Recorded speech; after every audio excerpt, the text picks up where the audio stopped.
আসসালামু আলাইকুম সুপ্রিয় দর্শক, আমন্ত্রণ জানাচ্ছি স্পেশাল চাইল্ড কেয়ার পক্ষ থেকে। আমি সাইদ আহমেদ আপনাদের সবাইকে স্বাগত জানাই আজকের জুম মিটিংয়ে। আজকে আমরা গুরুত্বপূর্ণ একটা বিষয় নিয়ে কথা বলতে যাচ্ছি, মাল্টি সেন্সরি থেরাপি নিয়ে আমরা কথা বলতে চাচ্ছি। আর আজকের এই বিষয়ে কথা বলার জন্য আমাদের সাথে আছেন অকুপেশনাল থেরাপিস্ট বুশরা ইয়াসমিন। বুশরা, আপনাকে স্বাগত জানাচ্ছি স্পেশাল চাইল্ড কেয়ারে। Thank you so much. আমরা মূলত এই টার্মটা সম্পর্কে জানবো বুশরার কাছ থেকে, এবং এরপরে আমরা আমাদের প্রশ্নোত্তর পর্বে চলে যাব। যারা আজকে জয়েন করেছেন আমাদের সাথে, তারা তাদের ওটি সম্পর্কে, অর্থাৎ অকুপেশনাল থেরাপি, বিশেষ করে মাল্টি সেন্সরি থেরাপি সম্পর্কে তারা প্রশ্নগুলো করতে পারবেন। তবে প্রথমেই আমি বুশরার কাছে যেতে চাই এবং তার কাছে আমরা একটু জানতে চাই, তার নিজের সম্পর্কে আমরা একটু শুনতে চাই যে বুশরা, আপনি কোথায় কাজ করছেন এবং মূলত আপনি কি কাজটি করে থাকেন বা কিভাবে ইন্টারভেনশনটা দিয়ে থাকেন একজন থেরাপিস্ট হিসেবে, বা আপনি বেশ কয়েক বছর ধরে কাজ করছেন। আপনার অভিজ্ঞতা যদি সংক্ষেপে আমাদেরকে কিছুটা বলেন, তারপরে আমরা আমাদের আজকের মূল আলোচনায় চলে যাব। ধন্যবাদ ভাইয়া আপনাকে। আমি বুশরা ইয়াসমিন। আমি এখন তারা হেলথ কেয়ারে আছি অকুপেশনাল থেরাপিস্ট হিসেবে, এবং পাশাপাশি হোপ ফর চিলড্রেনে সিনিয়র অকুপেশনাল থেরাপিস্ট হিসেবে কাজ করছি। আমার আরেকটা ওয়ার্ক প্লেস আছে স্মাইলিং চিলড্রেন স্পেশাল স্কুল। তো বর্তমানে এই তিনটার সাথে আমি রিলেটেড। আর প্রিভিয়াসলি আমি রিয়ান বাংলাদেশে ছিলাম, ওখানে আমার লং টাইম একটা জার্নি ছিল। আহ তো এই তো আমি মূলত স্পেশাল বাচ্চাদেরকে নিয়ে কাজ করছি। এই ফিল্ডে বাচ্চাদের অকুপেশনাল থেরাপি, মাল্টিসেন্সরি থেরাপি, একটা সময় হাইড্রোথেরাপি, এই বিষয়টা তো আমি দেখে থাকি। এবং পাশাপাশি যে গ্রুপ থেরাপি এই বাচ্চাদের জন্য আসলে খুবই দরকার হয়, সেটাও আমি প্রোভাইড করে থাকি। এই তো, থ্যাংক ইউ সো মাচ। ওকে, আমরা আমাদের মূল আলোচনায় চলে যাই। আমাদের আজকের যে টপিক, যেটা নিয়ে আজকে আমাদের কথা বলার কথা, মাল্টি সেন্সরি থেরাপি। আমরা যেটা হয় যে আমরা যারা বাবা মা আছি, যারা এই বিষয়ে পারদর্শী না, আমরা আপনাদের পরামর্শে আমরা যে থেরাপি গুলো বাচ্চাদেরকে দিই, অনেক বিষয়গুলো আমরা জানি না, অনেক টার্ম গুলো আমরা জানি না, কোনটা কাকে বলে বা ঠিক। আর অকুপেশনাল থেরাপিতে খুবই বিস্তৃত একটা ফিল্ড, এটাও একটা ব্যাপার যে আমাদের সব। তো সেই ক্ষেত্রে যদি আপনি আমাদের একটু ব্যাখ্যা করেন যে মাল্টি সেন্সরি থেরাপি বলতে আসলে কি বোঝায়, এবং সেই ক্ষেত্রে আমাদের বা আমাদের জানার জায়গাটুকু কোথায়, এবং তাহলে আমরা হয়তো আমাদের বাচ্চার যে অবস্থাটা, সেই অবস্থার সাথে রিলেট করে আমরা চিন্তা করতে পারবো যে ওর জন্য আসলে কি দরকার বা কোন ধরনের ইন্টারভেনশন। হ্যাঁ, অবশ্যই। আসলে আমরা অকুপেশনাল থেরাপি নিয়ে সবাই অলমোস্ট জানি যে এই থেরাপিটা কি, কিভাবে সার্ভিস গুলো প্রোভাইড করা হচ্ছে। আমাদের বাংলাদেশে বিভিন্ন জায়গায় আমাদের অকুপেশনাল থেরাপিস্টরা রয়েছেন, এবং তারা বিভিন্নভাবে বিভিন্ন সেক্টরে কাজ করে যাচ্ছেন। এখন আজকের যে টপিকটা সেটা হচ্ছে মাল্টি সেন্সরি থেরাপি। আজকে আমি এই বিষয়টা নিয়ে সবার সাথে আলোচনা করব, কারণ আমার মনে হয়েছে এই বিষয়টা আসলে সবাইকে একটা ক্লিয়ার কনসেপ্ট দেয়া আর কি, যে এটা আসলে কি। কারণ আমি যখন বাচ্চাদের সাথে কাজ করি, প্যারেন্টসরা যখন আসে আমার কাছে, তাদের অনেক কোয়ারিজ থাকে, আসলে এটা কি, কিভাবে কাজ করে, এটা কেন হচ্ছে, ওটা কেন হচ্ছে, সেভারাল কোয়েশ্চেন আমার কাছে আসে। তো তখন তাদেরকে দেখা যায় তাদের বাচ্চার রিলেটেড আমি দেখা যাচ্ছে যে তাদের সাথে এই জিনিসগুলোর একটা কনসেপ্ট বোঝানোর ট্রাই করি। তো এখন আমি আসলে এই প্ল্যাটফর্মটা এরকম যেখানে সবাই আর সবার প্রেজেন্স থাকছে। সো এটা আরো বেশি ইউজফুল হবে আই থিঙ্ক, যে এই টপিকটা নিয়ে যদি ডিসকাস করা হয় এবং একটা ক্লিয়ার কনসেপ্ট তাদের মধ্যে দেয়া যায়। মূলত মাল্টিসেন্সরি টার্মটা একটা অ্যাপ্রোচ, মাল্টিসেন্সরি অ্যাপ্রোচ, যার মাধ্যমে একটা ইন্টারভেনশন দেওয়া হয়। মূলত স্পেশাল নিডস চিলড্রেনদেরকে দেয়া হচ্ছে এটা। এখন মাল্টিসেন্সরি জানার আগে আমাদের আসলে একটা জিনিস জানতে হবে, যে আসলে সেন্স বা সেন্সরি এই জিনিসগুলো আসলে কি হয়। কারণ আমাদের যে বাচ্চাগুলো আমাদের কাছে আসছে, তাদের প্রায় সবাই বলছে যে সেন্সরি প্রবলেম, সেন্সরি প্রবলেম। আসলে সেন্সরি প্রবলেম গুলো কি বা কেন হচ্ছে, এই জিনিসগুলো সম্পর্কে আমরা আসলে কিছুই ঠিকভাবে জানছি না। অথবা কোনো কোনো জায়গায় দেখা যাচ্ছে যে সেন্সরি প্রবলেম মানেই মনে করছে যে শুধুমাত্র বাচ্চার টাচের সমস্যা, ব্রাশ করতে চাচ্ছে না, চুল আঁচড়াতে চাচ্ছে না, এই ধরনের কিছুই মনে করছে। তো এখন আসলে মানে সেন্স গুলো কি কি, আগে আমরা একটু সেন্স গুলো সম্পর্কে জেনে নিই। সেন্স মূলত যে একটা শারীরিক ক্ষমতা, যার মাধ্যমে আহ, আমরা হচ্ছে স্পর্শ, আমরা যে স্বাদ এবং এগুলো বুঝতে পারি, চোখে দেখা, কানে শোনা এবং হচ্ছে যে গন্ধ বুঝতে পারা। মূলত এই পাঁচটা সেন্স আমাদের সবারই খুব পরিচিত। কিন্তু এই পাঁচটা সেন্সের বাহিরেও আমাদের আরো দুইটা সেন্স কাজ করে, সেটা হচ্ছে যে আমি বলবো ভেস্টিবুলার এবং প্রোপ্রিওসেপশন। ভেস্টিবুলারটা আসলে কি? ভেস্টিবুলারটা হচ্ছে একটা ব্যালেন্স এবং মুভমেন্ট সেন্স, যার মাধ্যমে আমরা মানে আমাদের হেড এবং বডি পশ্চারটা মেনটেন করা হয়, এবং আমরা কোন ডিরেকশনে যাব সেই জিনিসটা আমরা বুঝতে পারছি, এবং আমাদের স্পিড কতটুকু হবে এই জিনিসগুলো। পাশাপাশি আমাদের আরেকটা সেন্স যেটা সেটা হচ্ছে প্রোপ্রিওসেপশন, যেটা বডি পজিশন। আমাদের বডিটা আসলে কোন অবস্থানে আছে, আমাদের এক পাশের অঙ্গের সাথে আরেক পাশের অঙ্গের সম্পর্কটা কি, এবং আমরা যে কোনো কাজ করতে গেলে কতটুকু এফোর্ট দিয়ে কাজ করব, কোন জিনিসটা কিভাবে ধরছি, এই প্রত্যেকটা অনুভূতি বোঝাটাই হচ্ছে প্রোপ্রিওসেপশন। আর বাকি যে সেন্স গুলো, যেমন স্পর্শে, টাচ বা স্পর্শ যেটা, সেটা আমরা বুঝতে পারি যে বাচ্চাদের যেমন সে কোন টেক্সচারটা কেমন, যে সেটা নরম বা খসখসে কিনা, শক্ত কিনা, অথবা হচ্ছে যে আহ সেটা মানে টেম্পারেচার, যেমন টেম্পারেচারটা হচ্ছে আহ, গরম না ঠান্ডা, এই অনুভূতিটা বুঝতে পারা। এবং অনেক বাচ্চার পেন সেন্সেশন যে অনেকেই বুঝতে পারে না, অথবা অল্প পেনই অনেক বেশি তারা হচ্ছে রিয়াক্ট করে। সো এটা একটা সেন্স।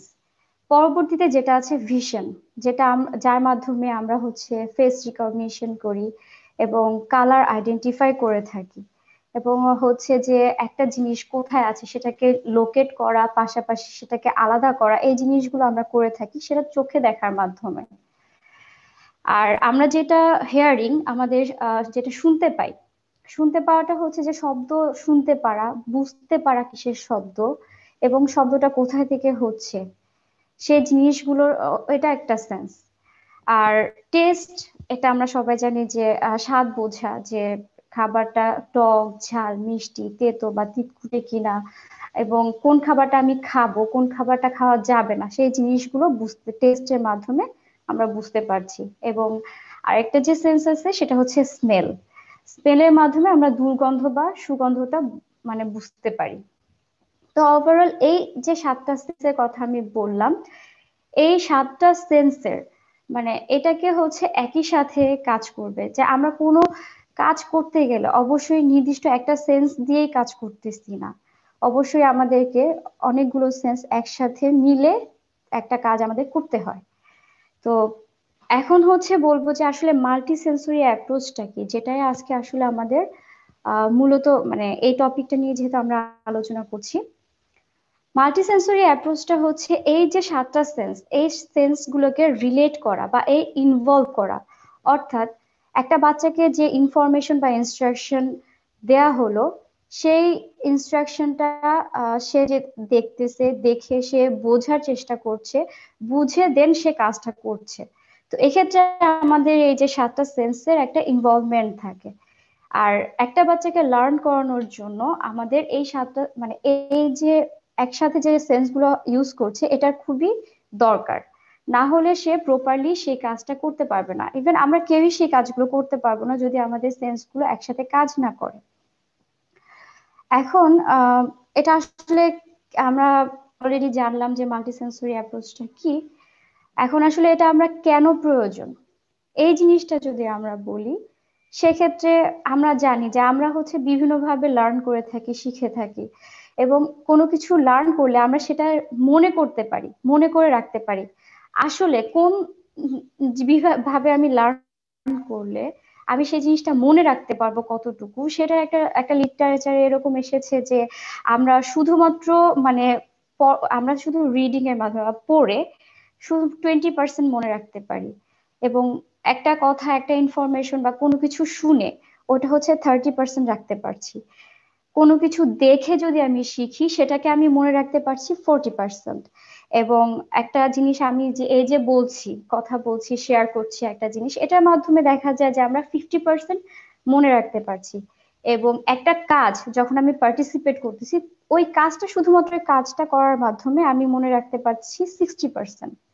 কিন্তু একই সাথে যদি আমাদের এই যে দেখে তারপরে হচ্ছে আমরা একটা জিনিস শুনছি এবং কাজ করছি এবং যেটা শেয়ার করছি, এই সেন্সরি যে এই একসাথে যদি কাজ করে, সেক্ষেত্রে আমরা মনে ওই ইনফরমেশনটা মনে রাখতে পারছি 90%। তো অবশ্যই এখন আমাদেরকে বুঝে নিতে হবে যে আসলে এই যে আমরা যে মনে রাখতে পারছি, অবশ্যই আমাদের একসাথে সেন্সরি গুলো যদি প্রসেস গুলো ঠিক মতো হয় এবং সেটা যদি আমরা আউটপুট দিতে পারি, তাহলেই সেটা আমাদেরকে মনে রাখা সম্ভব। এবং যে কোনো কিছু শিখতে গেলে আমাদের সেটা খুবই ভালো কাজে দিবে এই অ্যাপ্রোচটা। এবং এখানে অনেকের কোয়ারিজ থাকে আসলে যে মাল্টি সেন্সরি এনভায়রনমেন্টটা কেমন হবে। তো মাল্টি সেন্সরি, যেহেতু আমি ওয়ার্ডটার সাথে, টার্মটার সাথে আমার পরিচয় নেই, সেক্ষেত্রে আমি কিন্তু বুঝতে পারবো না যে আসলে কোন এনভায়রনমেন্টে কিভাবে আমরা কাজ করব। তো সেক্ষেত্রে এনভায়রনমেন্টটা এরকম হবে যে একটা মাল্টিসেন্সরি এনভায়রনমেন্ট, একটা কন্ট্রোলড সেন্সরি স্টিমুলেশন থাকে, যেখানে ধরেন লাইটিং সিস্টেম গুলো থাকে, যে লাইটিং ইফেক্টস গুলো, বিভিন্ন কালার থাকে, এবং সেক্ষেত্রে মিউজিক থাকে, সাউন্ড থাকে, এবং ওখানে একটা স্মেলিং সেন্টের ব্যবস্থা থাকে, যেখান থেকে সে স্মেলের যে সেন্সেশন সেটা পাচ্ছে। পাশাপাশি টেক্সচার্ড ওয়াল বা টেক্সচার্ড পাথওয়ে থাকছে, ডিফারেন্ট টাইপ অফ টয়েস থাকছে, যার মাধ্যমে বাচ্চারা অটো স্টিমুলেটেড হচ্ছে। অথবা যাদের সেন্সরি প্রবলেম থেকে থাকে, যে আইদার সে হাইপার সেন্সিটিভ হোক যে কোনো সেন্সের ক্ষেত্রে, অথবা সে হাইপোসেন্সিটিভ হোক, একজন প্রফেশনাল তাকে আহ, তারা হচ্ছে তার নিড অনুযায়ী তাকে ডিসেন্সিটাইজ করার উদ্দেশ্যে হোক, অথবা তাকে হচ্ছে তার নিডটা ফুলফিল করার উদ্দেশ্যে হোক, সেই সেন্সরি স্টিমুলেশন গুলো দিয়ে থাকে এই এনভায়রনমেন্টের মাধ্যমে। এখন এই এনভায়রনমেন্টটা আসলে কাদের জন্য দরকার, ঠিক আছে, আমরা আসলে কাকে দিব, সবার নিশ্চয়ই এটা দরকার হয়তো হবে না। তো অবশ্যই এটা আমরা একটা অ্যাসেসমেন্ট প্রসেসের মধ্যে যাই, বাচ্চার নিড অনুযায়ী তাকে এই এনভায়রনমেন্ট বা এই স্টিমুলেশন গুলো দেওয়া হয়।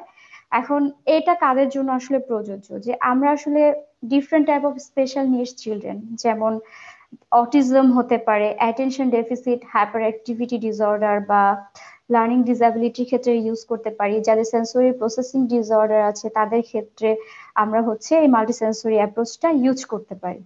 এবং পাশাপাশি অন্যান্য ধরনের যে কোনো ধরনের ডেভেলপমেন্টাল ডিলে থাকে যাদের, তাদের ক্ষেত্রেও এটা আমরা প্রোভাইড করতে পারি। এবং এখানে যেটা হয় যে প্যারেন্টসরা যখন আসে আমাদের কাছে, তখন তাদের থাকে আমার বাচ্চার মনোযোগ নাই, আমার বাচ্চা তো বসে না, আমার বাচ্চা তো হচ্ছে আই কন্টাক্ট করতেছে না, সে আমার কথা শুনতেছে না, সে হচ্ছে কারোর সাথে, কারোর দিকে কেউ যদি আত্মীয় স্বজন আসে তার দিকে তাকাচ্ছে না, তার সাথে কথা বলে না, বাচ্চাদের সাথে খেলে না। আসলে কেন খেলে না, সেই জিনিসগুলোর মানে আমরা হচ্ছে এই মাল্টি সেন্সরি অ্যাপ্রোচটা ইউজ করেও আমরা হচ্ছে সেই জিনিসগুলোর তাদের ইমপ্রুভমেন্ট আনতে পারি। কারণ যখন বাচ্চাকে আমরা এই মাল্টিসেন্সরি থেরাপিটা প্রোভাইড করব একটা মানে কন্ট্রোলড এনভায়রনমেন্টে, তখন দেখা যাবে সে কিন্তু ওখানে একই সাথে সব ধরনের সেন্সরি স্টিমুলেশন পাচ্ছে। মূলত সেখানে ভিজুয়াল, তারপর হচ্ছে অডিটরি এবং কাইনেস্থেটিক টেকটাইল, এই যে এই স্টিমুলেশন গুলো সে ওখান থেকে পাচ্ছে, অথবা সে ওই জায়গাগুলোতে পার্টিসিপেট করছে। তো এখানে তাদের কি হবে, এখানে তাদের ইমপ্রুভমেন্ট গুলো কিভাবে আসবে, ওই এনভায়রনমেন্টে তার, তারা ফোকাস করতে সক্ষম হবে কোনো কিছুতে, তাদের অ্যাটেনশন বাড়বে, তারপর হচ্ছে তারা যে কোনো কিছুতে কনসেন্ট্রেশন করতে পারবে, এবং তাদের একটা অ্যালার্টনেস আসবে। কারণ এই বাচ্চাগুলো কিন্তু অ্যালার্ট থাকে না, আশেপাশে কি হচ্ছে সেই জিনিসগুলো কিন্তু তারা জানে না, অ্যাওয়ারনেস থাকে না। তো সেক্ষেত্রে এই জিনিসগুলো তাদের ডেভেলপ হবে। পাশাপাশি তাদের হচ্ছে যে কগনিশনের যে ব্যাপারটা, যে বুদ্ধিমত্তা, দেখা যায় যে একটা বাচ্চা কিন্তু বুদ্ধি করে কোনো কাজ করতে পারছে না, ওদেরকে কিন্তু আমাদের অনেকভাবে তাদের বুদ্ধিমত্তা নিয়ে কাজ করতে হয়। সেক্ষেত্রে এই যে মাল্টিসেন্সরি স্টিমুলেশন গুলো যে তাদেরকে দেওয়া হচ্ছে, এক্ষেত্রে কি হচ্ছে, তাদের ব্রেইন ফাংশন গুলা অ্যাক্টিভেট হচ্ছে, আরো ব্রেন ফাংশনিং গুলো ইনক্রিজ হচ্ছে, সে ব্রেন ফাংশন গুলো ভালোভাবে মানে কাজ করছে, তখন তাদের বুদ্ধিমত্তাটাও কিন্তু বাড়ছে। এবং তারা কিভাবে তাদের যে মোটর ডেভেলপমেন্ট, কোঅর্ডিনেশন, এই জিনিসগুলো তাদের মধ্যে চলে আসছে। এবং অনেক ক্ষেত্রে দেখা যায় যে হাইপার অ্যাক্টিভ বাচ্চারা যারা অনেক বেশি দৌড়াদৌড়ি ছুটোছুটি করছে, অথবা রেস্টলেসনেস যাদের মধ্যে অনেক বেশি আছে, এই বাচ্চাদেরকে প্রায় সময়ই দেখা যায় বাসায় ম্যানেজ করতে পারছে না, স্কুলে ম্যানেজ করতে পারছে না, থেরাপি সেন্টারে আসলেও সে কিন্তু দৌড়াদৌড়ি ছুটোছুটি করছে। আমরা এটা সবসময় মানে অলমোস্ট প্রায় সময় এটা ফেস করে থাকছি। তো সেক্ষেত্রে এই যে হাইপার অ্যাক্টিভ বাচ্চা, তাদেরকে আমরা কাম ডাউন করবো কিভাবে? দেখা যাবে ওই কন্ট্রোল যে সেন্সরি রুমটা আছে, সেখানেও কিন্তু তাদের দেখা যায় যে এই জিনিসটা আস্তে আস্তে তারা কাম ডাউন হচ্ছে। এবং তাদের কিছু বাচ্চা আছে এগ্রেসিভ বিহেভিয়ার শো করছে, তাদের ওই বিহেভিয়ারটাও কিন্তু কন্ট্রোলে চলে আসছে। তো আমাদের আসলে যে জিনিসগুলো বুঝতে হবে যে আমরা আসলে কোন বাচ্চাকে কিভাবে প্রোভাইড করব, বা কোন দিক থেকে যাব, সেই জিনিসটা অবশ্যই একজন প্রফেশনাল অ্যাডভাইস করবে, কারণ এটা বাচ্চা টু বাচ্চা অনেক সময় ভ্যারি করে যে আমরা আসলে কোন দিক থেকে তাকে স্টিমুলেশন গুলো দিব এবং তার নিড গুলো কি কি। এগুলো যখন একজন প্রফেশনাল, যে রেসপন্সিবল প্রফেশনাল থাকবে, অবশ্যই সে সেটা তার কেয়ার গিভারের সাথে সেটা শেয়ার করবেন। আর এছাড়া এটার সাথে যে তাদের একটা ফিজিক্যাল প্লাস মেন্টাল, যেটা তাদের অথবা রেস্টলেসনেস হয়ে গেলে সেই জিনিসগুলো তাদের মধ্যে ডেভেলপ করে, এবং ক্রিয়েটিভিটি এটা ইনক্রিজ করে। এবং যাদের অনেক সময় ইনসিকিউর ফিল করে অনেক কিছুতে, তাদের সেই ইনসিকিউরিটিটাও আস্তে আস্তে কমে যায়। তো ওভারঅল এটাই ছিল আজকে মানে মোটামুটি একটা নর্মালি একটা বেসিক মানে শেয়ারিং, যেটা হচ্ছে এই মাল্টিসেন্সরি অ্যাপ্রোচটাকে বা এই জিনিসটাকে একটা মানে সবাই আর কি জানতে পারবে। Thank you so much. Sorry, একটু ডিস্টার্ব দিচ্ছিল নেটওয়ার্কটা। হ্যাঁ, আজকে একটু নেটে প্রবলেম হচ্ছে। চমৎকার করে ব্যাখ্যা করার জন্য একটা প্রশ্ন মানে সভাপতি চলে আসে এটার সাথে যে যেটা আমরা বুঝতে পারছি যে প্রফেশনালরা আপনার সেটা একটা মানে থেরাপিস্ট হতে পারেন এবং হতে পারে গ্রুপ অফ লাইক প্রফেশনালস।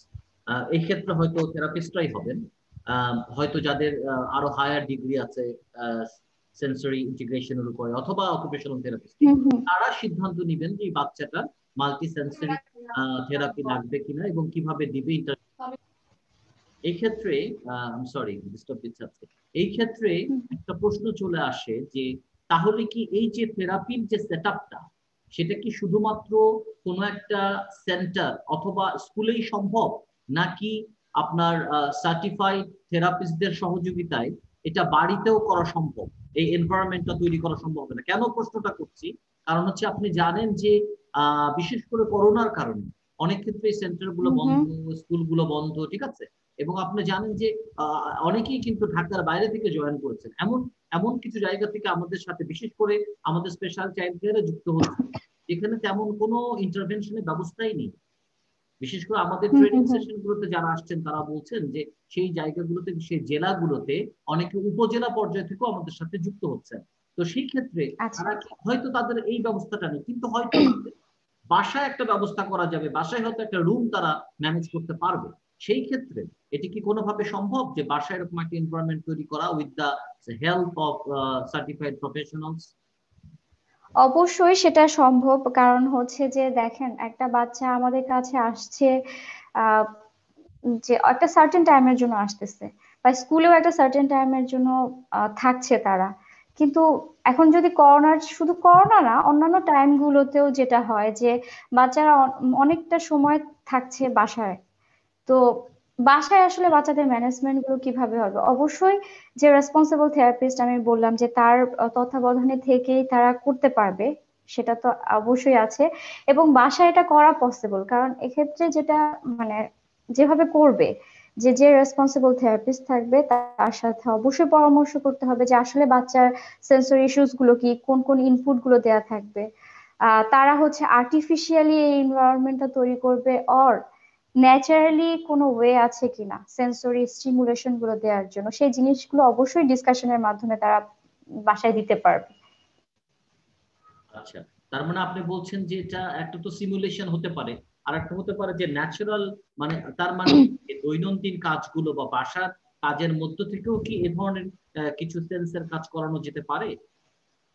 হ্যাঁ, অবভিয়াসলি এটা বাসায় অনেক কাজ আছে যেগুলো বা অ্যাক্টিভিটি বেস থাকতে পারে, মানে অথবা আহ, কিছু জিনিস আছে ন্যাচারাল রিসোর্স আছে, সেই জিনিসগুলো দিয়েও এই স্টিমুলেশন দিয়ে ওগুলো দেওয়া পসিবল। একটা একটা দুইটা যদি উদাহরণ দিতেন আমাদের জন্য, মানে আচ্ছা, সিরিয়াল এর মধ্যে। যেমন ধরেন যে আমি টেক্সটাইল নিয়ে যদি বলি, যে টাচের ক্ষেত্রে এখন আমরা এখানে ডিফারেন্ট ব্রাশ বা অনেক ধরনের টেক্সচার্ড ওয়াল বলেন, টেক্সচার্ড পাথওয়ে বলেন, এই জিনিসগুলো আমরা হচ্ছে এখানে প্রোভাইড করছি। এখন সেই জিনিসটা ন্যাচারালি বাচ্চাটাকে লাইক স্যান্ড ইউজ করে দিতে পারবে, গ্রাস ইউজ করে দিতে পারবে, দেন আমরা হচ্ছে শুকনো পাতা হতে পারে, তারপর হচ্ছে ওয়ার্ম ওয়াটার বা কোল্ড ওয়াটার, এইটা দিয়ে এক ধরনের টেকটাইল সেন্সরি এই অ্যাক্টিভিটিস গুলো করাতে পারে বাসায়।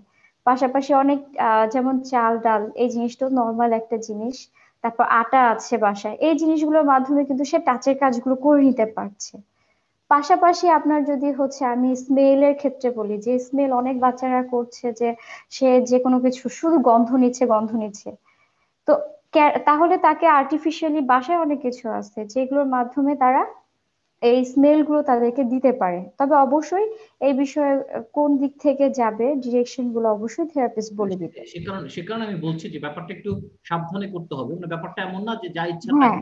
করে ফেলা। বা আরেকটা জিনিস আমাদের দেশে আমার মনে হয় যে আমাদের খুব কাজ করে, সেটা হচ্ছে যে হুম হুম আমরা যারা বাবা মা আছি, আমরা অন্য বাবা মাদের সাথে যখন কথা বলি, বিশেষ করে এই কথা হুম হুম তো বাস্তব প্রেক্ষাপটে বলতে গেলে বলতে হয় যে এটা মূলত মায়েদের মধ্যে আলোচনাটা বেশি হয়, কথাটা বেশি হ্যাঁ হয়, হ্যাঁ ওদের মধ্যে আলোচনাটা আসলে কম হয়, যেটা আমার অভিজ্ঞতা আমি দেখেছি। তো তাতে যেটা হয় যে আমার বাচ্চা, দুটো বাচ্চারই ধরুন অটিজম আছে, তো তারা যখন আলোচনা করে যে আমার হুম বাচ্চার জন্য হুম এটা করছি, আর একজন মাও তার বাচ্চার জন্য সেটা করা শুরু করে। সেটা করতে। মানে হ্যাঁ, তার- এই জিনিসটা অনেক বেশি হয় যে একজনের দেখা দেখি বা একজন এটা শুনে আরেকজন সেটা তার বাচ্চার উপর অ্যাপ্লাই করতে যায়, আর এই বাচ্চাটার কে এটা অ্যাপ্লাই করে ভালো হয়েছে, তাহলে আমি আমার বাচ্চাটাকে করি। কিন্তু এখানে প্রবলেমটা হয় কি, আসলে তার বাচ্চা আর তার বাচ্চার লেভেল দুইজনেরটা তো আসলে সেম না। তার বাচ্চার নিডস আরেকজনের বাচ্চার নিডস কিন্তু সেম নাও হতে পারে, সিমিলার হয় বাট সেম কিন্তু খুব কমই হয়। হয় না। ঠিক আছে, তো আমাদের এই লেভেল গুলো তো বুঝতে হবে আগে। এখন আমি এরকম অনেক হচ্ছে যে মিস আপনি তো ওই বাচ্চা তো এরকম করছে, আমার বাচ্চাকে এটা করাবেন না। এখন আপনার বাচ্চার নিড নাই, তাহলে আমি এটা আপনার বাচ্চাকে কেন দিব? First thing. হ্যাঁ, এখন আরেকটা জিনিস হচ্ছে আপনার বাচ্চার এই জিনিসটার প্রয়োজন, আমি তাকে এইভাবে তাকে সেন্সরি ওয়ার্ক গুলো করাচ্ছি। এখন আরেক বাচ্চাকে কেন আমি সেম ভাবেই করব? হতে পারে প্রয়োজন সাপেক্ষে, সেটা ডিপেন্ড করবে, কিন্তু এই যে ভুলটা যে তাকে দেখে আমি অ্যাপ্লাই করে দিলাম, এই যে এটা কিন্তু আসলে খুব মানে এটা অনেক সময় ক্ষতির কারণ হয়ে যেতে পারে। কারণ দেখা যায় কিছু বাচ্চারা এমনিতেই হাইপার সেন্সিটিভিটি মানে থাকে ওদের মধ্যে। তো দেখা যাবে যে আমরা এমনিতেই সে হাইপার সেন্সিটিভ, তার মধ্যে যদি আমরা তাকে ওভার মানে স্টিমুলেটেড করে দিই, সে কিন্তু আরো বেশি হাইপার বা আরো বেশি রেস্টলেস বিহেভিয়ার শো করবে। তো এটা তো অবশ্যই বাচ্চার জন্য খারাপ। এই জিনিসগুলো সবকিছুই বুঝে অ্যাপ্লাই করতে হবে। তাহলে সেই ক্ষেত্রে যেহেতু আমি আবার ওই ওই জায়গাটায় চলে যাচ্ছি যে যারা ঢাকাতে গিয়ে মানে ঢাকায় থাকেন এবং সরাসরি স্কুলে বা সেন্টারে গিয়ে নিচ্ছেন থেরাপি, সেটা তো একটা প্রশ্ন। কিন্তু এর বাইরে তো হ্যাঁ আমরা হ্যাঁ অনেককে দেখছি যারা ঢাকার বাইরে আছেন, এবং বাংলাদেশের প্রেক্ষাপটে ঢাকার বাইরে মানে সুযোগ সুবিধা ঢাকার মতো না, ঢাকায় যতটুকু আছে ততটুকু আমরা ঢাকার বাইরে দেখি না। তাহলে সেক্ষেত্রে কি তারা এটা করতে পারেন যে তারা ঢাকাতে এসে একজন সার্টিফাইড অকুপেশনাল থেরাপিস্টের সাথে যোগাযোগ করে তার কাছে এক হুম ধরনের হুম হোম প্ল্যান টাইপের একটা নিয়ে, যদি ওই বাচ্চাটার সেন্সরি ইন্টিগ্রেশনের মানে সেন্সরি মাল্টি সেন্সরি থেরাপির প্রয়োজন হয়, তাহলে তার কাছ থেকে হুম সেই হুম প্ল্যানটা নিয়ে সেটা বাসায় গিয়ে ইমপ্লিমেন্ট করতে পারে ফর এ পার্টিকুলার টাইম, বলে দিলে এটা আপনার 1 মাসের জন্য বা 3 মাসের জন্য, তাই না? তাহলে সেটা করা হ্যাঁ, এটা করা যায় এবং অনেকে করে, এমন না যে করছে না, কারণ সবাই তো অ্যাক্সেস করতে পারছে না, তাই না? সেক্ষেত্রে তার বাচ্চা কি আসলে ট্রিটমেন্ট ছাড়া থাকবে? Definitely no. এখন সে বাচ্চাকে অবশ্যই একজন থেরাপিস্ট তাকে অ্যাসেস করে তাকে একটা হোম প্ল্যান দিতে পারে, দিবে। আর পাশাপাশি যেটা করতে হবে তাকে, যে আমরা যে 1 মান্থের একটা ওয়ার্ক প্ল্যান দিলাম, এটা কিন্তু তার মাঝামাঝি একটা ফলো আপ থাকতে হবে। Exactly right. যদি ফলো আপ থাকে, কারণ হচ্ছে যে একটা বাচ্চাকে আমরা প্র্যাকটিক্যালি যখন সেশন রান করি, একটা অ্যাডভাইস, আমাদের অকুপেশনাল থেরাপিটা আপনি নিজেও জানেন যে আমরা যখন থেরাপি প্রোভাইড করি তখন দেখা যায় সার্টেন সিচুয়েশনে অনেক কিছুই চেঞ্জেস আনতে হয়। আমাদের আমাদের অনেক সময় সিচুয়েশন বেসও থেরাপি গুলো প্রোভাইড করতে হয়, যে আমি আসলে এই মেথডে যাচ্ছি, এই মেথডটা ওর জন্য আসলে হচ্ছে না, তো সেক্ষেত্রে আমি কি করব। তখন তাকে আমাকে মেথডটা চেঞ্জ করে আমাকে কিন্তু অন্য ওয়েতে যেতে হয়, যে ওই বাচ্চা আসলে কিভাবে নিচ্ছে জিনিসগুলো। তো এই জন্য আসলে কি হয়, যে আমি তাকে একটা প্ল্যান করে দিলাম, বাট সে যদি ফলো আপে থাকে যে হ্যাঁ সে এই কাজটা করছে, তার রেসপন্সটা এরকম আসছে, ঠিক আছে, তো তখন সে জিনিসটা কিভাবে ইয়ে করবে, এই জিনিসগুলো যখন ফলো আপ করবে থেরাপিস্টের সাথে, যে রেসপন্সিবল থেরাপিস্ট তার সাথে, তখন সে দেখা যাবে যে তার একটা অ্যাডভাইস আবার দিয়ে দিতে পারছে। অনেক ধন্যবাদ, অনেক ধন্যবাদ। আমাদের আমাদের জানাগুলো আমরা জানতে পারছি আপনার কাছ থেকে এই সম্পর্কে। আমাদের সাথে যারা যুক্ত আছেন প্যারেন্টসরা, তাদের কোনো প্রশ্ন থাকলে এখন প্রশ্ন করতে পারে। কোনো প্রশ্ন আছে কারো? আচ্ছা, আমার একটা প্রশ্ন ছিল। আমি মাসুম তারেক বলছিলাম। আমার একটা স্পেশাল বাবু আছে। জি জি। তো ওর আই কন্টাক্ট প্রথমে ছিল না। তো আমরা হুম হুম। ডেভেলপ করে কিছুটা বাড়ছে, এখন মানে 30%, 50%, মাঝে মধ্যে 70% আই কন্টাক্ট করে। কিন্তু ওর এই যে স্পেসিফিক আই কন্টাক্ট বাড়ানোর জন্য কোনো থেরাপি, আমরা বাসায় কোনো থেরাপি সিস্টেম আছে কিনা, যে বাসায় আমরা আই কন্টাক্টটা বাড়াবো, এর জন্য কোনো থেরাপি আছে কিনা? অবশ্যই আছে, যে আপনি বাচ্চার সাথে যখন আসলে প্রথমে কথা বলবেন, বাচ্চাটা আপনার ডাকটা বুঝছে কিনা, যে আপনি যে বাচ্চার নাম ধরে ডাকছেন, নেম কলিং যে রেসপন্সটা সে সে করছে কিনা। অথবা বাচ্চার সাথে যখন আপনি কাজ করবেন, কাজগুলো এমন ভাবে করবেন যে আপনার আই আর তার আই লেভেলটা যেন সেম ডিরেকশনে থাকে। পাশাপাশি বাসায় এমন কিছু করতে পারেন, কিছু লাইটিং টয়েস, পাশাপাশি কিছু ভিজুয়াল স্টিমুলেশন, একটা আর্টিফিশিয়াল, অবশ্যই একজন থেরাপিস্টের ডিরেকশন অনুযায়ী আপনি সেটা করতে পারেন বাচ্চার সাথে। দেখা যাবে সেটার মাধ্যমে আমরা যদি সেই ভিজুয়াল স্টিমুলেশনটা তাকে দেই, তার কিন্তু আই কন্ট্যাক্ট, আই ট্র্যাকিং, তারপর ভিজুয়াল স্ক্যানিং, এই জিনিসগুলো বেড়ে যাবে। মূলত আই কন্ট্যাক্ট তো হচ্ছে চোখে চোখ রেখে, পাশাপাশি সে আসলে আশেপাশে যে জিনিসগুলো আছে সেটা সে দেখছে কিনা, নোটিস করছে কিনা, কোনো কিছু বললে সে পিক করে নিচ্ছে কিনা, সেভাবে আপনি করতে পারেন।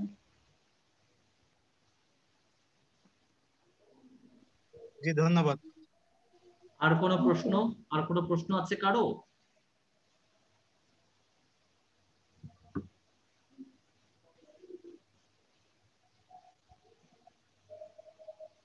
যারা জয়েন করেছেন প্যারেন্টসরা, কোনো প্রশ্ন থাকলে প্রশ্ন করতে পারেন। হ্যালো, আমি শামিমা বলছি।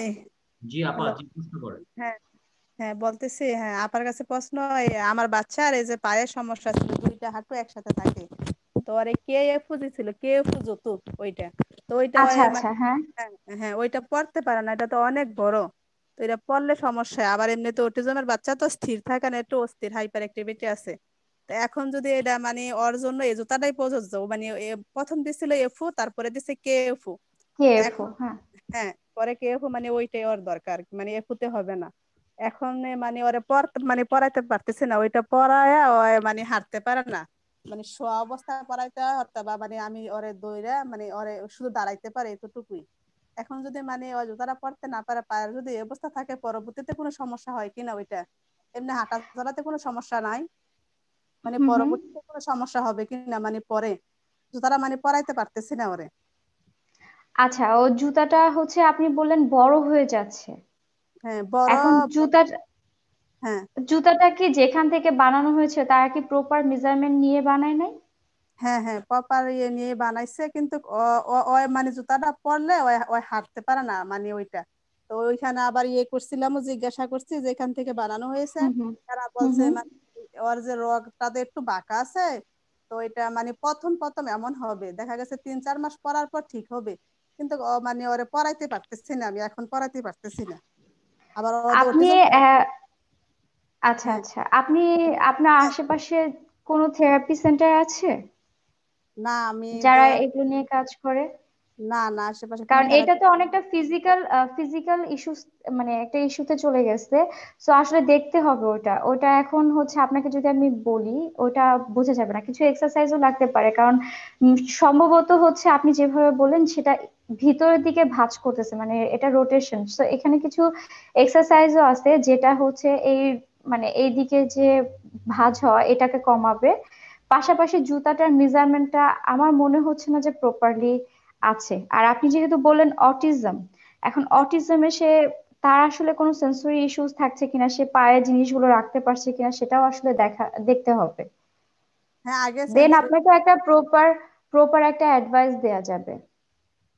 আপনি না। বেটার কোনো হ্যাঁ, একটা মানে আপনার বাচ্চাটাকে একটু দেখতে হবে, বাচ্চার রিপোর্ট গুলো, প্রিভিয়াস রিপোর্ট গুলো যদি কোনো থেকে থাকে সেগুলো একটু দেখে দেন আপনাকে আসলে অ্যাডভাইস করতে হবে। না মানে আপনার কাছে আমার প্রশ্ন, মানে এই যে ওর সমস্যাটা, ওইটা কিন্তু হাঁটা চলাতে হুম কোনো হুম। সমস্যা না, যদি মানে পরবর্তীতে বড় হইলে ওইটা কোনো সমস্যা হবে কিনা। এখন তো স্বাভাবিক আছে, এখন এমনিতে একটু বাঁকা থাকে আর কি পাটা, হয়তো আমি বুঝি, সবাই বুঝতে পারে না, একটু একটু হালকা বাঁকা থাকে। হ্যাঁ। এখন হালকা বাঁকা যে থাকছে সেটা যদি প্রপারলি এক্সারসাইজ, পরবর্তীতে আস্তে আস্তে যেটা হবে যে ওর হয়তো মাসল টাইট হয়ে যেতে পারে, যেটা হ্যাঁ, হয়তো বড় হলে আরো হচ্ছে বেশি দেখাবে। তখন সে চাইলেও, মানে আপনার বাচ্চার বয়সটা কত একটু শুনি? 3 বছর বয়স। 3 বছর। তো এখন হ্যাঁ। আসলে কি মাংসপেশি গুলো ওগুলো একটু নরম আছে, ঠিক আছে, যার কারণে সে আপনারা অত বেশি বুঝতে পারছে না। বাট এখন যদি প্রপার এক্সারসাইজ গুলো করা হয়, থেরাপি গুলো যদি নেওয়া হয়, সেক্ষেত্রে এই জিনিসটা আস্তে আস্তে রিলিজ হয়ে যাবে। সে তখন দেখা যাবে যে সুন্দর করে সে যেহেতু হাঁটায় সমস্যা নেই বললেন, তো তখন জিনিসগুলো আরো সুন্দর করে সে হাঁটতে পারবে। আর বড় হলে যেটা হবে, এই যে মাংসপেশি শক্ত ভাব চলে আসবে, তখন আরো বেশি ভিতরের দিকে চলে যাওয়ার পসিবিলিটি থাকে যদি প্রপারলি সেটা না করা হয়। তার মানে কি? জুতাগুলা, হ্যাঁ। জি হ্যাঁ, আপা, জুতাগুলা এক মিনিট একটু হ্যাঁ বলে। মানে আপনার প্রশ্নটা আমি একটু একটু ক্লিয়ার করতে চাচ্ছি বুশরার কাছে। সেটা হচ্ছে হ্যাঁ। যে, জি জি। মানে তার মানে কি বুশরা, আপনি এটা বলতে চাচ্ছেন যে যেহেতু ওনাকে এটা সাজেস্ট করা হয়েছে, বাচ্চার জন্য এই হুম হুম। জুতাটা দেয়া হয়েছে কিন্তু পরানো হচ্ছে না, সেই ক্ষেত্রে এমন সম্ভাবনা আছে যে আরো পায়ের অবস্থাটা খারাপ হতে পারে। সেই ক্ষেত্রে ওকে দ্রুত পরানোর ব্যবস্থাটা করতে হবে, এই তো ব্যাপারটা। এক্স্যাক্টলি, পড়ানোর ব্যবস্থা করতে হবে। পাশাপাশি আসলে থেরাপিটিক কোনো অ্যাডভাইস আছে কিনা, বাসায় কোনো এক্সারসাইজ করবে কিনা, সেই জিনিসগুলো একটু জেনে নিতে হবে থেরাপিস্টের কাছ থেকে। একটু মনে হয় সেটা তাকে নিয়ে গেলেই ভালো হয়। রিপোর্ট গুলো প্লাস শুজ এই জিনিসগুলো নিয়ে একটা থেরাপিস্টের সাথে যোগাযোগ করা উচিত। এবং হ্যাঁ। অনলাইনে ম্যাডাম। অনলাইনে পরামর্শ দেওয়ার মতো কারণ শুধু দেখতে শুধু হবে। জুতা পরালেই কিন্তু এটার কোনো সলিউশন আসবে না। জুতাটা কেন দিয়েছে, কি দিয়েছে, আর ওটার পাশাপাশি এক্সারসাইজ গুলো দরকার কিনা, ঠিক আছে, হ্যাঁ। আসলে ওর এএফও বা কে এএফও লাগবে কিনা সেটাও জানার বিষয় আছে। হ্যাঁ, ম্যাডাম প্রথম বলছিল এই যে ওরা, আমি শিশু বিকাশ কেন্দ্রে, দেখে আমি কুমিল্লাতে থাকি, তো কুমিল্লা শিশু বিকাশ কেন্দ্র আছে, ওইখানে থেরাপিস্ট একজন কাজ করে, ওরা তো গ্রুপ নিয়ে কাজ করে শিশু বিকাশ কেন্দ্রে। তো ওই থেরাপিস্টে বলছিল যে প্রথম দিছিল ওর এফু, তো এফু দেওয়ার পর বলছে যে এখানে জুতার এখন অর্ডার ওকে করতে। যে, হ্যাঁ। আপু একটু আমি বলি, ওকে যে হ্যাঁ। এএফও বা কেএফও দেয়া হয়েছে, আপনার বাচ্চা কি ফিজিক্যাল আর কোনো সমস্যা আছে? না, আর কোনো সমস্যা নেই, ওর হাঁটাতে কোনো সমস্যা নাই, ও 11 মাসে হাঁটছে, হাঁটা যে সময় তাহলে দরকার। আহ, আপনার হচ্ছে এএফও বা কেএফও আসলে কাদেরকে দেয় সেই জিনিসগুলো, যেমন ওটা যে কাউকে তো দিবে না। ওই ধরনের প্রবলেম না থাকলে তো এই শুজ গুলো আসলে দেয়া উচিত না, এগুলো আমরা সাজেস্ট করি না। হুম। আমি আমি যদি বল সেটা হ্যাঁ, থেরাপিউটিক ইন্টারভেনশনে বা থেরাপির মাধ্যমে সলভ করা যায়, তাহলে আমি শুধু শুধু জুতাটা কেন দিব? ওইটাই আর আমি বলছিলাম যে কোনো মানে বাসায় কোনো এক্সারসাইজ বা এমন কোনো আছে কিনা, কয় না, ওর জুতাটাই, ওর ব্যায়াম জুতাটাই এক্সারসাইজ, ওইটাই করলেই মানে ইয়ে হবে। আপনি ভালো একজন মানে কোয়ালিফাইড একজন থেরাপিস্টের কাছে যান, এটা আপনার জন্য সবচেয়ে ভালো। কারণ আপনি আপনার বাচ্চার ডায়াগনোসিস আপনি বলছেন অটিজম, হ্যাঁ অটিজমের সাথে ফিজিক্যাল অনেক সময় অনেক ডিসেবিলিটি থাকতেই পারে, সেটা কোনো সমস্যা না।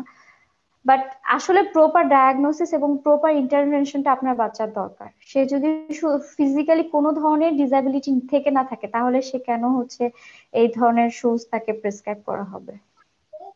তা আপনি বেটার ভালো একজন থেরাপিস্টের কাছে যান, তার আপনার রিপোর্ট গুলো দেখান, বাচ্চাকে একটা দেখান, সেটা সবচেয়ে ভালো হয়। পাশাপাশি যে শুজ দিছে সেটাও আপনি সাথে নিয়ে যাবেন, ওই রিপোর্ট গুলো সহ। হ্যাঁ, আমি আলাপ করছিলাম একজনের সাথে, তো এখন তো করোনাকালীন সময় মানে সম্ভব না এটা বলছে। আসলে ওই মোবাইলে অনলাইনের মাধ্যমে মানে বলছে সরাসরি দেখা লাগবে ওরে, এই জন্য একটু হ্যাঁ হ্যাঁ, সরাসরি দেখা হবে। ওকে ফিজিক্যালি না দেখলে আপনার প্রপার অ্যাডভাইসটা দেয়া যাবে না। কারণ আমি আপনাকে, যদি আমি ভিডিওতেও দেখি, আমাকে তো আসলে বুঝতে হবে ওর পাটা কেন ভিতরের দিকে ভাঁজ হয়ে যাচ্ছে, সেটা তো আগে আমাকে বুঝতে হবে। সো ফিজিক্যালি না দেখা পর্যন্ত ওটা আসলে সম্ভব না। আপনি বেটার একজনের কাছে যান, যে তাকে ফিজিক্যালি মিট করেন, কারণ এখন করোনার জন্য সবাই কিন্তু ঘরে বসে নাই। আমরা সব প্রফেশনালি কিন্তু বাসা থেকে বের হইছি, কিন্তু এখন অনেকগুলোই খুলে বাচ্চারাও কিন্তু আসছে। প্রতিষ্ঠানে কিন্তু সো হ্যাঁ, সো আপনি ওইটাই করেন, কারণ আপনার বাচ্চার যে সমস্যাটা ওইটা আসলে ফিজিক্যালি দেখতে হবে। এবং সেই আচ্ছা। ক্ষেত্রে কি ওনার তারা তারা মানে একটু তাড়াহুড়া করা দরকার, নাকি উনি মানে একটু দ্রুত করা দরকার, নাকি উনি মনে করতে পারেন যে না এটা এখন সমস্যা না? হ্যাঁ, আরেকটা ম্যাডাম, আমার ছেলে কিন্তু সাইকেল চালাতে পারে, হয় মানে সাইকেল চালাতে পারে ঠিক। আপনার বাচ্চা যতটুকু বলছেন মোটামুটি তো ভালোই আছে। তো আপনার যেটা হবে, ছোট বাচ্চা তো, যত আর্লি আপনি ট্রিটমেন্ট নেবেন তত হচ্ছে বেটার রেজাল্ট পাওয়া যায়। তো যখন আস্তে আস্তে এজ বেড়ে যায়, তখন আমাদের ওদের যে ইমপ্রুভমেন্টটা ওটা আস্তে আস্তে স্লো হয়ে আসে। যেহেতু 3 ইয়ার্স এখন খুবই ভালো একটা টাইম, আপনি অ্যাজ আর্লি অ্যাজ পসিবল আপনি একটা ভালোভাবে ওর প্রপার যে ইন্টারভেনশন ট্রিটমেন্টটা সেটা শুরু করে দেন। হুম, ঠিক আছে ম্যাডাম, ধন্যবাদ। আমার আরেকটা প্রশ্ন ছিল, ওই আগে মানে জি জি। টয়ের উপর, হ্যাঁ টয়ের উপর ভর করে হাঁটতো, মানে পায়ের এই আঙ্গুল ইয়ে করে। হ্যাঁ হ্যাঁ হ্যাঁ, তো হ্যাঁ, এখন ওই কাজটা করে না। এখন কি করে, হয় ও মাঝে 4-5 মাস একদমই স্বাভাবিক ভাবে হাঁটছে। হুম এখন হুম। ওই গোড়ালিটার উপর ভর দিয়ে হাঁটতে চায় মাঝে মধ্যে, সব সময় না। আসলে এটা কোনো সমস্যা নাকি ঠিকই মানে আছে? আগে হচ্ছে পায়ের আঙ্গুলে ভর দিত, এখন পায়ের গোড়ালিতে ভর দিয়ে হাঁটতেছে হ্যাঁ হ্যাঁ, মাঝে মধ্যে, সব সময় না। মাঝে মধ্যে। হ্যাঁ, মাঝে আচ্ছা, মধ্যে। ওইটা সে কি ইন্টেনশন, মানে হঠাৎ করেই করছে নাকি প্রায় সময়ই করছে? এই বা হঠাৎ করে কোন মনে কাজ হয়। করতে গেলে, কোন হ্যাঁ কাজ করতে গেলে আপনার ও বেশি এই জিনিসটা করছে যে গোড়ালিতে ভর দিচ্ছে? হ্যাঁ, যেমন এখন তো শীতকাল, আর আলাদা একটা শু আছে শীতের, নতুন করে একটা জুতো কিনছি, ওই জুতোগুলো হুম পরলে হুম। ওই এই কাজটা বেশি করে। ওই ওই জুতোগুলো পরলে সকালবেলা আচ্ছা পরাই, আচ্ছা। একটা ঠান্ডা থাকে, ওই সময় বেশি হুম করে হুম। ওই কাজটা। হ্যাঁ, ওই ওই সময়। এমনি খালি পায়ে তেমন একটা করে না, জুতো থাকলে করে পায়ে। আচ্ছা আচ্ছা। হয়তোবা ওই জুতার টেক্সচারটা, যে ওইটার যে ফেব্রিক বলেন, ওইটার টাচটা হয়তো নিতে একটু অস্বস্তি লাগছে, হয়তো এই কারণে করতে পারে। আপনি এক্ষেত্রে যেটা করতে পারেন, যেটার কোনো সাইড ইফেক্ট নাই এগুলোর, সেটা হচ্ছে যে আপনি ওকে মর্নিং বা একটা সার্টেন টাইমের দিনে হয়তো খালি পায়ে ওকে বালুর ভিতরে, তারপর নর্মাল যে রাস্তাগুলো, মাটি, ঘাস, এইসব জায়গাগুলোতে হাঁটান। বা ওই যে পিচ ঢালা যে রাস্তাগুলো অথবা ব্রিক্সের রাস্তা, এই জায়গাগুলোতে একটু খালি পায়ে হাঁটান।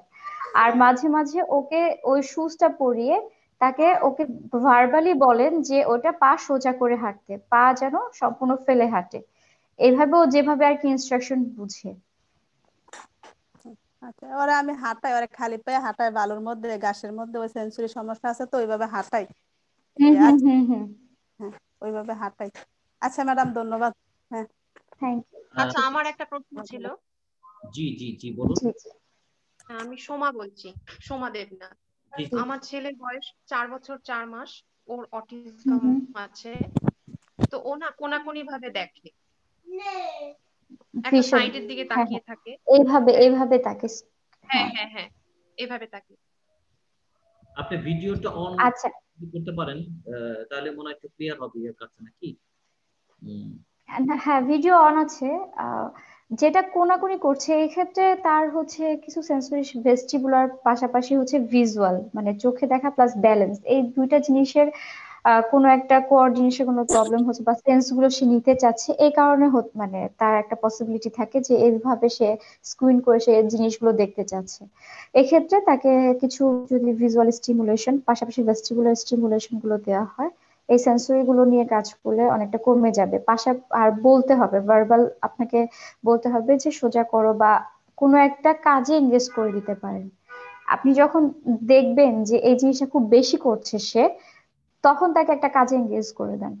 কারণ আপনি তো এখন চাইলেই হচ্ছে সেই সেন্সরি স্টিমুলেশন গুলো না জেনে দিতে পারছেন না। সেক্ষেত্রে আপনি এটা করতে পারেন যে ওকে কোনো একটা যে আই হ্যান্ড কোঅর্ডিনেশন অ্যাক্টিভিটি, যেটা যে চোখে দেখে কাজ করা, বল থ্রো হতে পারে, দেন হচ্ছে অথবা কোনো কিছু সে হাত দিয়ে কাজ করলো, এই কাজগুলো আপনি করতে পারেন ওই টাইম গুলোতে। হুম, আচ্ছা। আর এমনি বাড়িতে আর কিছু করা যেতে পারে এই কর্নার ভিশনের জন্য? কর্নার ভিশনের জন্য হ্যাঁ, আপনি বাচ্চার সাথে ডিফারেন্ট অ্যাঙ্গেল থেকে আপনি হচ্ছে ডিরেকশনাল কিছু অ্যাক্টিভিটি করতে পারেন। হ্যাঁ, যেমন আমরা তো নর্মালি কয়েন বক্সে কয়েন রাখা বা মার্বেল দিয়ে মার্বেল রাখা এই জিনিসগুলো করছি। তখন আপনি কি করবেন, আমি নর্মালি হচ্ছে যে আমরা শুধু কি করি, এখান থেকে নিয়ে এখানে রাখছি, তাই না? নর্মালি কিন্তু এই জিনিসটাই করা হয়।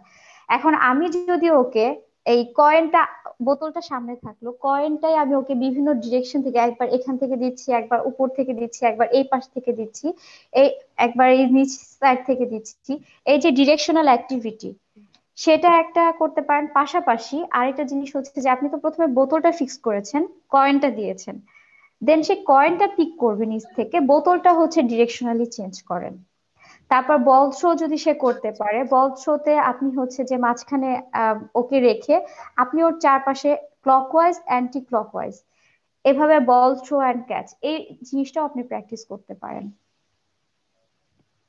হ্যাঁ, এটা ঠিক বুঝলাম না, বল কিভাবে থ্রো করবে? আচ্ছা, বলটা হচ্ছে যে বাচ্চাটা ধরেন আমরা কি করি, বলটা আপনি আমার সামনে আছেন, আমি আপনাকে থ্রো করছি, হুম, আপনি আবার আমাকে দিচ্ছেন, আমি ক্যাচ ধরছি, তাই না?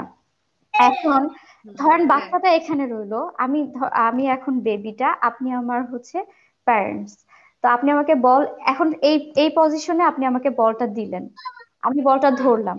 এখন আমি যখন থ্রো করতে যাব, আপনি জাস্ট আমার এই যে সামনে বরাবর না থেকে আপনি জাস্ট একটু পাশে চলে যাবেন, ঠিক আছে? আচ্ছা, তখন এই অ্যাঙ্গেল থেকে আমি আপনাকে দেখবো। তারপর হচ্ছে এভাবে ডিরেকশন আস্তে আস্তে আপনি সার্কেলের মতো করবেন, যে এটাকে ঘড়ির কাঁটার মতো, একবার ঘড়ির কাঁটার দিকে আপনি ঘুরে তাকে, ও আপনার সাথে সাথে ও কিন্তু ঘুরতেছে।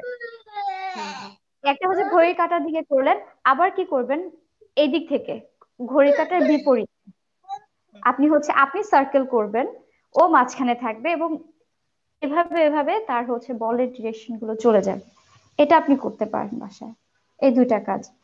দেন আমরা যে হাই ফাইভ নেই, হাই ফাইভ দাও, হাই ফাইভ দাও, এভাবে ডিরেকশনাল, এভাবে এভাবে হাই টেন, লো টেন, এভাবে একবার এই সাইড থেকে হাই টেন, এই সাইড থেকে হাই টেন। দেখেন এই যে জায়গাগুলো করতে গেলে আমাকে কিন্তু আমার আই ট্র্যাক না করে কিন্তু আমি করতে পারছি না। সো আমার আয়ের যে কাজগুলো সেগুলো কিন্তু হচ্ছে। তো এই জিনিসটা অনেকটা হেল্প করবে। Thank you. আর কোনো কোয়েশ্চেন আছে? ওয়েলকাম। না, থ্যাংক ইউ। একটা প্রশ্ন আছে আমার কাছে, যিনি একজন প্যারেন্ট জয়েন করতে চাচ্ছেন অনেকক্ষণ ধরে, কিন্তু জি নেট জি। কারণে পাচ্ছেন না। উনি প্রশ্ন করেছেন যে ওনার বাচ্চাটা আপনার হুম হুম। শক্ত জিনিস কামড়ায়, ঠিক আছে, আচ্ছা, শক্ত। প্লাস্টিকের জিনিস বিশেষ করে আচ্ছা আচ্ছা। কামড়ায়। হ্যাঁ, এটা থেকে কোনোভাবে হুম হুম। আহ মানে এটা বন্ধ করা যায় কিনা কোনো? শুধু কি ওই শক্ত জিনিস কামড়াচ্ছে, নাকি যে কোনো কিছু সে মুখে নিচ্ছে? আমাকে যে প্রশ্নটা করেছে সেটা হচ্ছে যে শক্ত জিনিস কামড়ায়। তাই আমি প্রশ্ন করেছিলাম কি কি কামড়ায়, ওনাকে নিচে আমি লিখছিলাম, তখন উনি বলছেন হুম যে হুম। প্লাস্টিকের জিনিস। আচ্ছা আচ্ছা।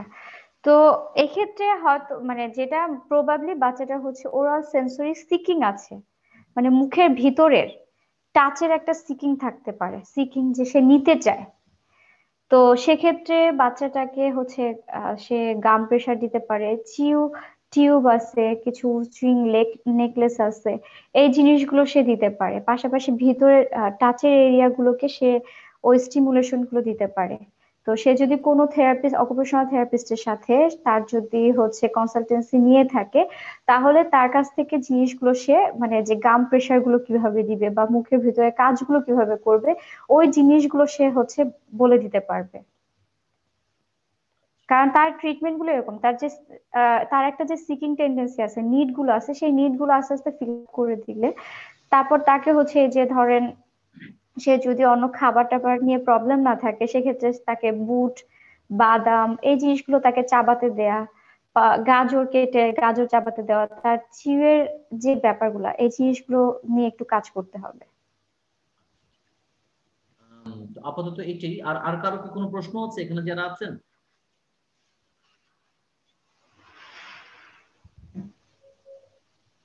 যারা জয়েন করেছেন কোনো প্রশ্ন? আচ্ছা, আমার আরেকটা কোশ্চেন ছিল।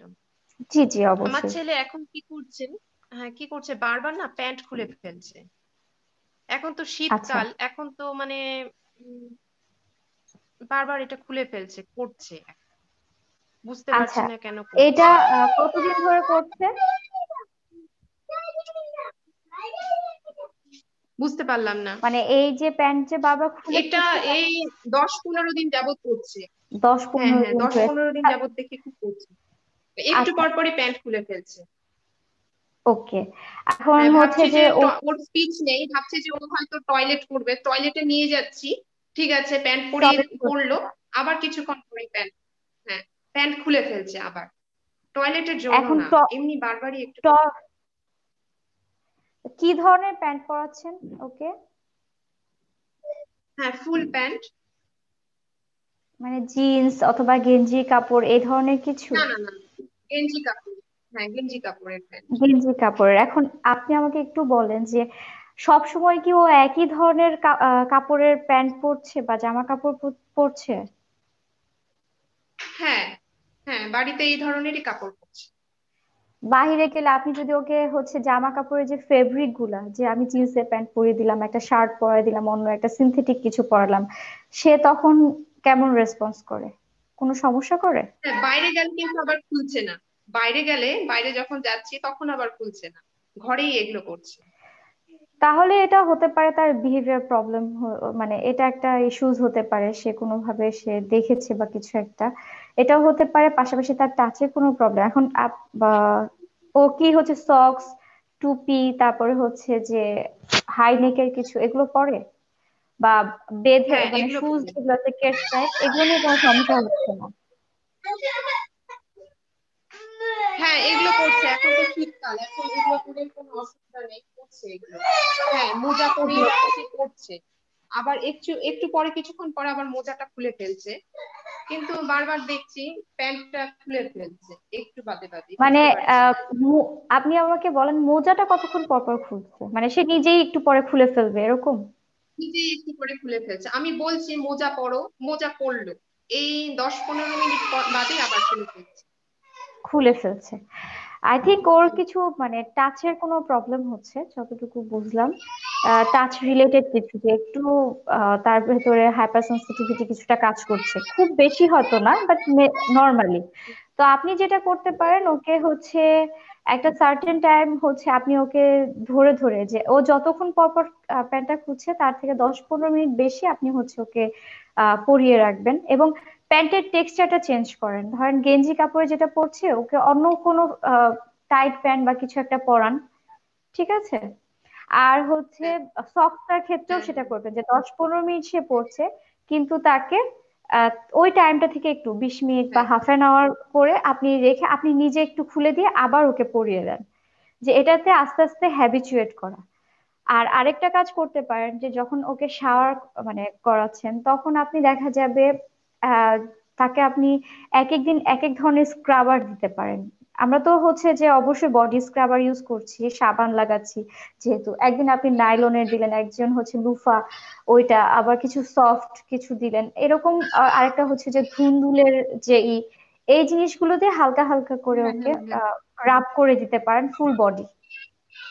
এটা করতে পারেন, এটা করে আচ্ছা দেখেন। আচ্ছা কোনো ইয়ে দেন কোনো কোয়ারিজ থাকলে আপনি অবশ্যই যোগাযোগ করতে পারবেন, সমস্যা নেই। আচ্ছা আচ্ছা, ঠিক আছে, থ্যাংক ইউ। ঠিক আছে, ধন্যবাদ। আমার মনে হয় আর কোনো প্রশ্ন নেই আমাদের যারা আজকে উপস্থিত আছেন। আর অন্যরা তো এই ভিডিওটা দেখতে পাবে যখন আমরা এটা আপলোড করে দিব আমাদের গ্রুপে, হুম, অন্যান্য গ্রুপে আমরা শেয়ার করব। আপনি কি হুম। আপনি কি শেষে কিছু বলতে চান? সেটা এই বিষয়ে হতে পারে অথবা আমাদের স্পেশাল চাইল্ড কেয়ার কি হতে পারে, এবার আপনি আপনার সমাপনী কিছু বলতে পারেন চাই।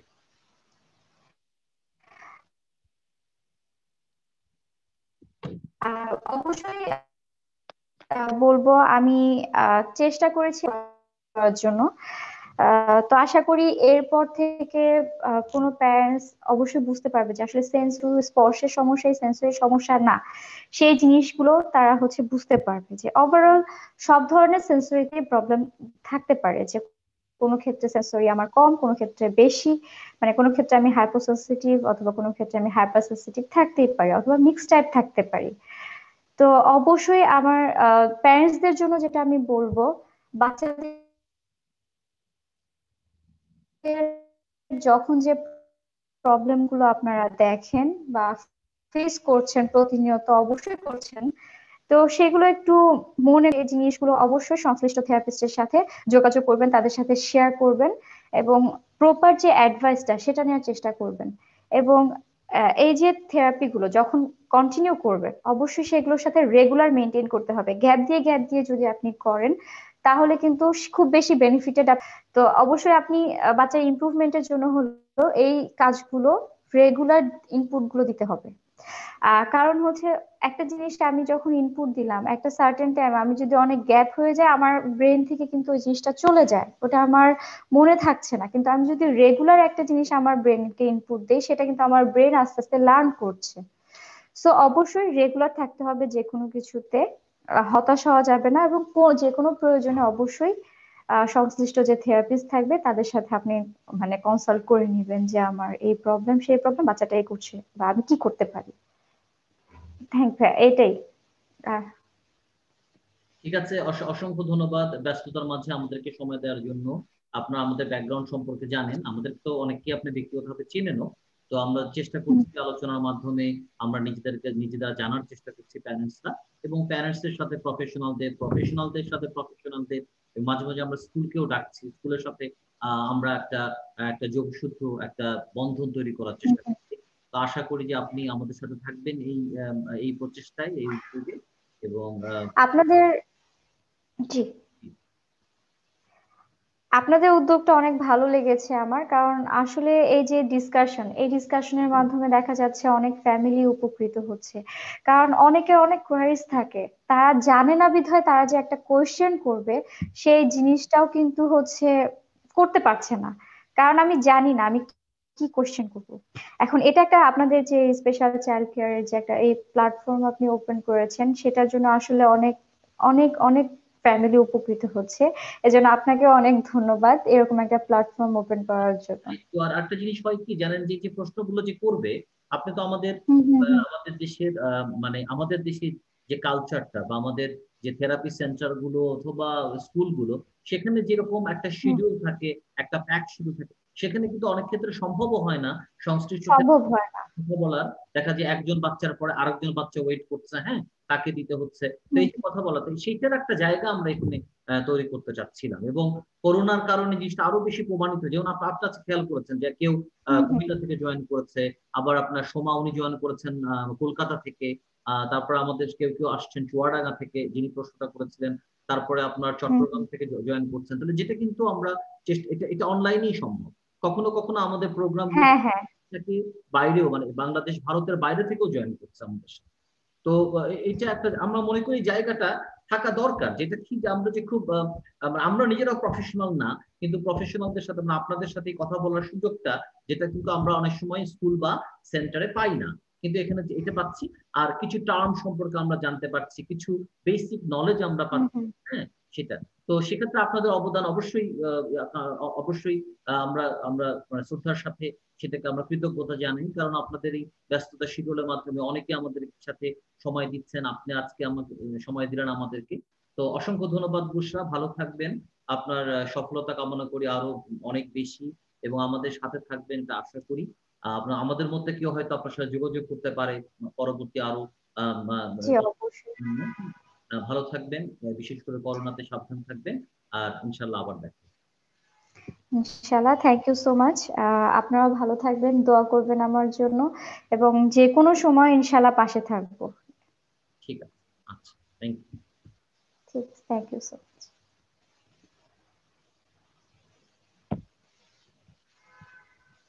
আপনি আপনি লিড করতে পারেন, বিকজ এখানে নেটওয়ার্ক একটু ডিস্টার্ব দিচ্ছে। আপনি লিড করতে পারেন। আচ্ছা হ্যাঁ, আর এখানে হুম, আমার একটু হয়তো সময় লাগবে, এটা এরকমই থাকবে। ঠিক আপনি লগ আউট করতে পারেন।